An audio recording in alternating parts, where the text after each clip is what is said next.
Backup பிளேயரும் சப்ஸ்டியூட்டாக வந்து fielding பண்ணாலே வந்து உயிரை கொடுத்து பண்ணுற ஒரு பிளேயர். ஸோ அவரெல்லாம் அவ்வளோ ஈஸியாக 75 lakhs இருக்க ஒரு பிளேயரை எப்படி வந்து ட்ரேட் பண்ண முடியும்? ஸோ அதனால் பட் ரிட்டர்ன் சாய் கிடைக்கிறாருன்னா ஓகே தான். சர்ஃப்ராஸ் கிட்ட இருக்க பொட்டன்ஷியலை பார்த்துட்டு சிஎஸ்கே வந்து அவ்வளோ ஈஸியாக சர்ஃப்ராஸ் வந்து த்ரோ பண்ணிட மாட்டாங்க. இருக்கணும் சர்ஃப்ராஸ் வந்து. ஸோ மேபி ஜிடி வந்து அவர் ரிலீஸ் பண்ணி ஆப்ஷனில் போய் சிஎஸ்கே எடுக்கிற மாதிரி இருக்கும்னு நினைக்கிறேன். அப்படி அவர் ஹோம் கம்மிங் வந்தால் ஹோம் கம்மிங் ட்ரேடுக்கான சான்சஸ் தான் கம்மி. ஆனால் ஹோம் கம்மிங்கான சான்சஸ் ரொம்ப அதிகமாக தான் இருக்குது. இந்த ஹோம் கம்மிங் மற்ற ஹோம் கம்மிங் மாதிரி சப்பையாலாம் இருக்காது. பக்காவாக இருக்கும். இமேஜின் கைஸ், சாய் ஹார்திக் ரெண்டு பேருக்கும் ஆன்ஃபீல்ட் பேட்டர்ஸ்லாம் நிறைய நடந்துருக்கு. சிஎஸ்கேல வந்தால் எப்படி இருக்கும் அப்படின்னு சொல்லி நினச்சி பாருங்க. நல்லா ஃபன்னாக இருக்கும். பார்ப்போம். காலம் தான் வந்து சொல்லணும். சாய் வந்து அதே 75 சீட் வந்து ஆன்ஃபீல்டில் கலக்கிறாரா அப்படின்னு சொல்லி நம்ம இப்போ நீங்கள் நினைக்கிறீங்க சாய் சிஎஸ்கேல நீங்கள் உங்களுக்கு ஆசையாக இருக்கா? அதை கமெண்ட்ஸில் சொல்லுங்கள். அப்புறம் லைக் கொடுத்துருங்க. சேனல் சப்ஸ்கிரைப் பண்ணி எல்லாரையும் பார்க்குறான்னு சொல்லி பண்ணி பை கைஸ். சரியான விலை கிடைப்பது கஷ்டம். தகுதி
கதவிகளில்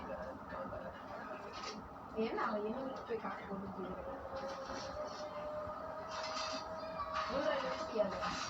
என்னவா இந்த ரோட் ரயில் ட்ரெஸ்ஸா நான் என்ன பண்ண எவ்வளோ நான் 110 எம்பி நான் எப்படி அப்படியே டப்பு போய் எடுத்துக்கிறேன். ஊரில் இருக்கேன் அங்கே இருக்கு. அது மட்டும் 99 லெவல் போட்டோம்னா கதை கரெக்டாக இருக்கும். ஆனால் இந்த பவர் போட்டு 5 லெவலே இல்லை.